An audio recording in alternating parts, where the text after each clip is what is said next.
কত কিছু।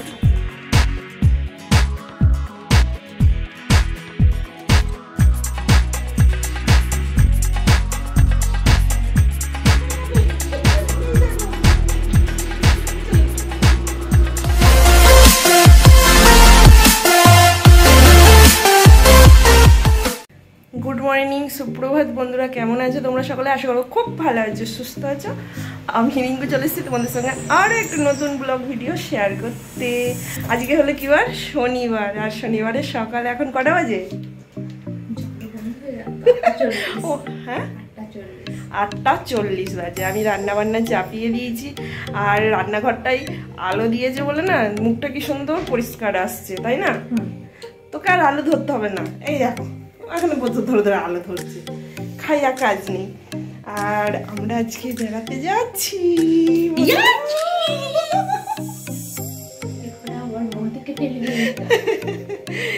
আমরা আজকে বেড়াতে যাচ্ছি।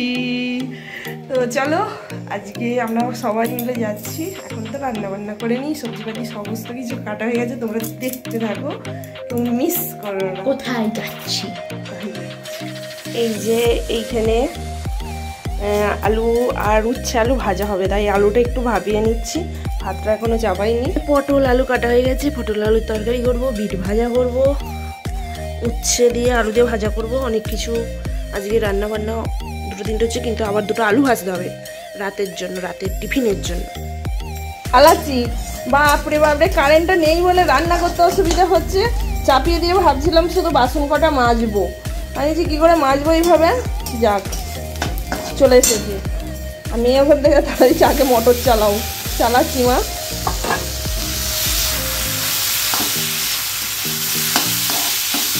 এটা ভাজলি আমার হয়ে যাবে।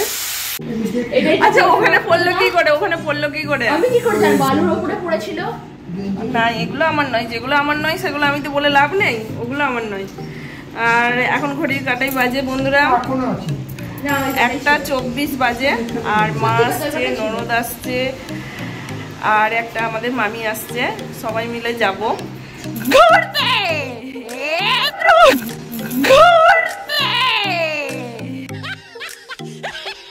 আমার মেয়ে বিশাল আনন্দ। শুধু একটা দোষের মধ্যে কি বমি না করলেই হলো শান্তি। আমি হচ্ছে সব থেকে বেশি এক্সাইটেড হচ্ছে আমার মা। সকাল থেকে আমার মায়ের মাথা ঠিক থাকছে না, কি করবে না করবে। আমার মা এত বেশি এক্সাইটেড। আমি এক্সাইটেড নয়, আমার যেতে ইচ্ছা করছে না। আমার হচ্ছে কি বলতো বন্ধুরা, আমি না মানে সেই কবে ভিডিওগুলো করে রেখে দিয়েছি, আমি ছাড়তে পারছি না। এই যে আমি এখনো এডিটিং করে উঠতে পারিনি। আমি যে বড় মার কাছে গেছিলাম ভিডিও করেছি, তো সেইটা ছাড়বো, সেইটাও আমার এডিটিং করা হয়ে ওঠেনি। গ্যালারি আমার পুরো স্টোরেজ নিচ্ছে না, এগুলো করে এডিটিং করে আমি গ্যালারি পুরো খালি করে ফেলেছি সব ভিডিও এডিট করে। আমার মা দিন রাত ঘুমোয়, আর মা দিন রাত ঘুমোয় আর একটা ভিডিও এডিট করে। এর থেকে বড় কষ্টের আমার কিচ্ছু বলার নেই। আমি দিন রাত ঘুমোই, আমার মা এডিটিং করে না, সংসারের সমস্ত কাজগুলো ও করে। না, তুই আমার সংসারের সব কাজ করে দিস সকাল থেকে। বলে বাবা ভুল হয়ে গেছে, এত ভুল হয়ে গেছে, আমার ক্ষমা করে দাও। আমার ভুল হয়ে গেছে। হাসিটা দেখো, হাসি নয়, আমার বলে তখন আমার খুব কষ্ট হয়। আর একটা গালে চুল সকাল থেকে এখনো পর্যন্ত আমি সময় পেলাম না। আর ও সমানে বলে যাচ্ছে কিনা আমি আমি বাজারে গেছি পুরো 2 ঘন্টা, পাক্কা 2 ঘন্টা বাজারে গেছি। নিজে তো এক পা নড়বে না বাজারে, এখান থেকে এইটুকুনি পাকা, ওই দোকানটা গেলেই 2 ঘন্টা দেরি। আমি গেলে তো আরো 3 ঘন্টা হতো। আরো আমার এইটা হিসাব করলে কি হয় বলো তো? ঢং দেখানোর বেলা ঠিক আছে না তো, সত্যি আমি লোকটা দোকানে গেলে লোকটা রকম করে বাজানো যায়। 2 ঘন্টা দেরি। আমার রান্না বান্না হয়ে গেছে, আজকে 10:30টার মধ্যে রান্না বান্না হয়ে গেছে, কিন্তু ওই দোকানে গিয়ে আমার পাকা 2 ঘন্টা দেরি। আবার এসে স্নান করে এই বসে বড় মার ভিডিওগুলো সব এলোমেলো হয়ে গেছে, কারণ এর ফোনেই আমার ফোনে স্টোরেজ নিচ্ছে না বলে এর ফোনে ওর ফোনে করে আমার সাজাতে আমার মাথা খারাপ হয়ে যাচ্ছে। 2 দিন ব্লগ যাবে না, আমার চিন্তা হচ্ছে। এই যে মামি চলে এসছে আমাদের বাড়িতে, ঘড়ির কাটাই এখন বাজে 3:10। দেখো আমরা রেডি হয়ে গেছি, বলেছে 4টের সময় পুরো এখানে বাস আসবে, আমরা রেডি হয়ে গেছি। এই যে দেখো, ও দেখো ব্যস্ত। হ্যাঁ, ওই মোবাইলেই তো ব্যস্ত রয়েছিস। আর এই যে চুড়িদারটা পরেছি, এটা কারণ সারা রাত বাসের মধ্যে থাকতে হবে, ওই জন্য চুড়িদার পরে নিলাম। কিন্তু বিয়ের পর যখন গিয়েছিলাম তখন কাপড় পরে গিয়েছিলাম, তখন চুড়িদার ছিল না, তখন কাপড় পরেই কাটি না পরতাম। এবার কি বলতো, বিয়ের পর তো তখন আর বাবা শ্বশুর বাড়িতে নিয়ে আসাও হয়নি, তো তখন অত অধিকার ছিল না। তখন স্বাধীন হয়ে গেছি, তখন স্বাধীন ছিলাম না। সব একেবারে পরস্পর লাইন দিয়ে চলে এসেছে তোমার পেছু পেছু, কারোরই মুখ দেখা যায়।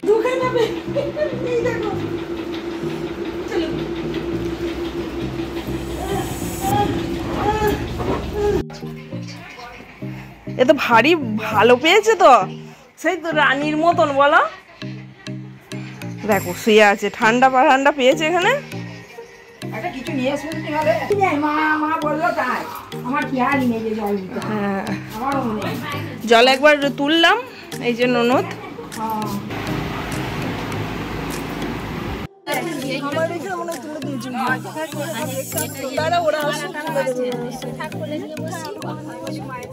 তাকাও তাকাও,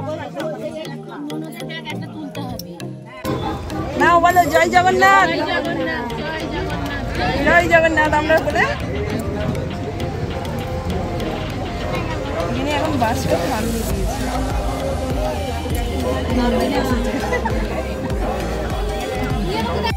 দেখতেই পেলে আমরা বাসে উঠে পড়েছি। আর এই দেখো আমাদের মানে রাতের টিফিন দিয়ে দিয়েছে। এতে আছে লুচি, আলুর দম আর 2টো করে মিষ্টি দিয়েছে। রাতের বলতে এখন ঘড়ির কাঁটাই বাজে তোমার এই 5:30 নাগাদ, 5:30 থেকে 6টা নাগাদ এরকম হয়তো বাজে। এখনই এই টিফিনগুলো দিয়ে দিয়েছে, মানে এটাই রাতের খাবার হিসাবে দিয়ে দিয়েছে আমাদেরকে। কিন্তু ভাই এত গরম, এত গরম, এত গরমে কে লুচি খাবে বলো তো? একে বাসের মধ্যে বসে আছি, বাসের গরম, তার মধ্যে লুচি খাওয়া একেবারেই সম্ভব নয়। আমরা তো টিফিন নিয়ে গেছি বলতে রাতের শুকনো শাক না, মুড়ি টুড়ি, আলু ভাজা, তারপর ছোলার টোপায়, এইগুলো নিয়ে এসেছি। আর এই যে এখন বাস ছেড়ে দিয়েছে, ওখানে বাসটা দাঁড়িয়েছিল, বাসের কাঁচ ভেঙে গিয়েছিল, ওখানে সারা ছিল, তো এখন বাস ছেড়ে দিয়েছে। আর এখানে দেখো পুচকুটা দেখো কত সুন্দর, মানে গান চালিয়েছে তো তাই নাচছে। আর সত্যি কথা বলতে গান চালালে সবারই দেখবে মন উড়ু উড়ু নাচতে ইচ্ছা করে। আর এখানে দেখো আমার পুলিটাও দেখো নাচতে শুরু করে দিয়েছে। সরি আমার মেয়ে, আমি একটু মজা করলাম, আমার মেয়েও নাচতে শুরু করে দিয়েছে, কারণ গান বাজছে তাই একটু নাচতে শুরু করেছে। কমলা নৃত্য করে থমকে থমকে, এই গানটা লাগিয়েছে, তো দারুণ মজা করছি, আমরা আনন্দ করছি। কিন্তু আজকে আমাদের সারা রাতটা বাসেতেই কাটাতে হবে বন্ধুরা। আর এখানেও একটা মুভি লাগিয়েছে। দেখো কিছুদিন আগেই না আমি বলছিলাম যে দেখ বাড়ির নাচ দিয়ে কি সুন্দর সুন্দর বাস যাচ্ছে, আর বেড়াতে যাওয়ার বাস যাচ্ছে, তো আমরা যেতে পারছি না, আমাদের ভাগ্যটাই খারাপ। তো যাই হোক ভগবান মনে হয় শুনেছে গো, তাই আমাদেরকে দেখো ভাগ্যে চক করে কীরকম পাঠিয়ে দিল। কোনো প্ল্যান ছিল না যে পুরী যাব, তবে হ্যাঁ মা যাবো করছিল অনেক দিন ধরেই, কারণ আমার বাপের বাড়ির ওখান থেকে বাস এভাবে ছাড়ে না, তো শ্বশুরবাড়ির এখানে বাস ছাড়ে। তা মা অনেক দিন ধরেই বলছিল যাব, কিন্তু কি বলো তো, আমার ভীষণ ইচ্ছে ছিল বন্ধুরা যে মাকে পুরী ঘোরাতে নিয়ে যাব নিজের টাকা দিয়ে, মানে নিজের ইনকামের টাকা দিয়ে, কিন্তু সেটা আর সম্ভব হলো না। আর এই ইচ্ছাটা আমি মনে করি যে সব মেয়েদের মধ্যেই থাকে, মা বাবার প্রতি কর্তব্য পালন করার জন্য, যে নিজস্ব টাকা দিয়ে মা বাবাকে ঘুরতে নিয়ে যাওয়া, এটা দেখবে সব মেয়েরাই আশা করে, কিন্তু সবার কি পূরণ হয় না। কিন্তু সাথে করে নিয়ে যেতে পারছি, আর আমি যাচ্ছি সাথে মাকে নিয়ে, এটাই আমার কাছে বড় পাওয়া। যাক মাকে ঘুরিয়ে নিয়ে আসি পুরী থেকে। আর এখানে দেখো রাতের ভিউটা জাস্ট অসাধারণ লাগছিল বন্ধুরা।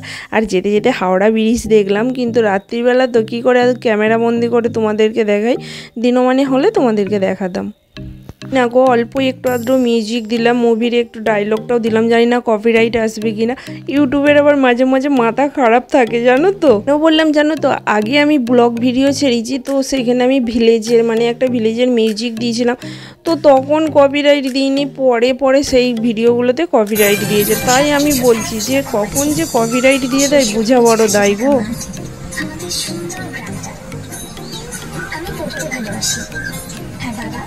শুনতে ভালোবাসেন। বাবা যখনই কোনো টেনশনে থাকেন, তো হাতে আমার মুখটা ধরে আমার মুখের দিকে তাকিয়ে থাকে। বাবার সব টেনশন চলে যাবে। এটা বাবার বিশ্বাস। আর বাবা যা বিশ্বাস করে আমিও সেটাই বিশ্বাস করি। গ্রামের মানুষেরা বাবাকে শ্রদ্ধা করে, বাবা গ্রামের মানুষের বিচার করে, আর আমি বাবাকে বিচার করতে দেখি খুশি হই।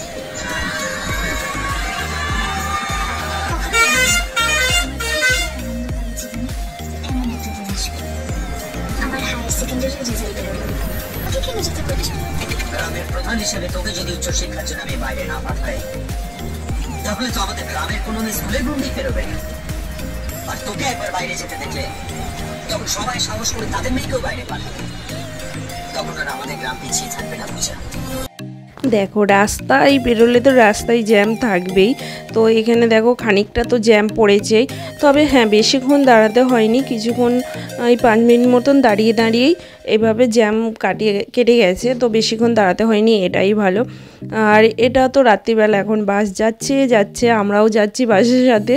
এখন সোজা গিয়ে দাঁড়াবে কোলাঘাট। তো কোলাঘাটে গিয়ে যে যার টয়লেট করবে, তারপরে তোমার খাবার দাবার যে যা খাবে রাতের খাবার।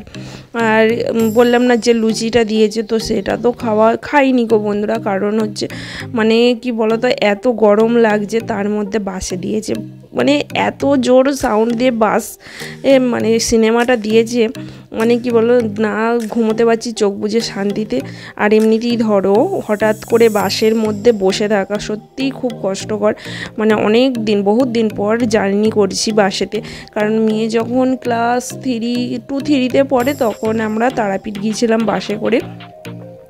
তারপর থেকে আর বাস জার্নি করা হয়নি, মানে এত দূরও হয়নি, কিন্তু বাপের বাড়ি যাই অল্প একটু আধটু রাস্তা, সেটা ঠিক আছে, কিন্তু জার্নি করা হয়নি। আর বাসে তো মানে কি বলবো ঠিকঠাক ঘুমও আসছে না, খুবই একটু কষ্টকর হচ্ছে। এই যে আমাদের এইখানে কোলাঘাটে পৌঁছে গেছি সবাই। তো এইখানে আর আমি কিনেছি জল, আর ঠান্ডা ঠান্ডা জলটা কি ভালো যে লাগছে বলে বোঝাতে পারবো না। তো একটু চোখে মুখে কেনা জল হলেও চোখে মুখে একটু দিয়ে নিলাম জানো তো। আর এখানে জল কিনলাম, জল কিনে এই যে আমাদের বাস ছেড়ে দিয়েছে আবার। আর আমাদের মুড়ি টুড়ি খাওয়া হয়ে গেছে। আর ওই দেখো 3 জনাই এখন 3 জনাকে একটা সিটে দিয়েছে, আর আমি আর আমার মেয়ে একটা সিটে বসছে। ওরা তো মানে কি বলবো দারুণ ঘুমোচ্ছে, ঘুমিয়ে যাচ্ছে। তো আমাদের এখন বাস চলছে, সারা রাত তো বললাম বাসেতেই কাটাতে হবে। তো পরের দিন আবার তোমাদের সঙ্গে দেখা হবে অন্য একটা জায়গায়। তো বন্ধুরা আজকের মতন ব্লগ এখানেই শেষ করি। দেখা হবে পরের একটা ব্লগে। ভালো থেকো, সুস্থ থেকো, সাবধানে থেকো, হাসি খুশিতে থেকো। আর ব্লগটি কেমন লাগলো কিন্তু অবশ্যই কমেন্টস করে জানিও।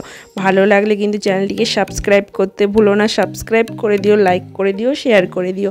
আর এখানেও একটু বাসটা দাঁড়ালো, কারণ এখানে একটু টয়লেটের ব্যবস্থা করা হয়েছে, কারণ একটানা বাস চললে তো মানে কি বুঝতেই পারছো আমাদের অবস্থা হাল খারাপ হয়ে যাবে। আর আমার মেয়ে আমাকে বলছে তুমি কখন গুড নাইট বলবে আর কখন তুমি শুভ সকাল বলবে।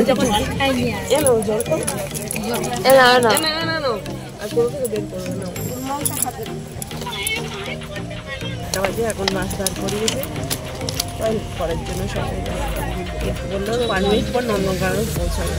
আমার তো একটু ঘুম হয়নি। মাঝে বাসটা প্রচুর স্পিডে এসছে, প্রচুর স্পিডে, আমার হাওয়া লেগেছে খুব, আমার শীত করছে এখান দিয়ে। ওই জানলা ধারে বসে আরো শীত করতো, ও জানলা ধারে বসেছে না।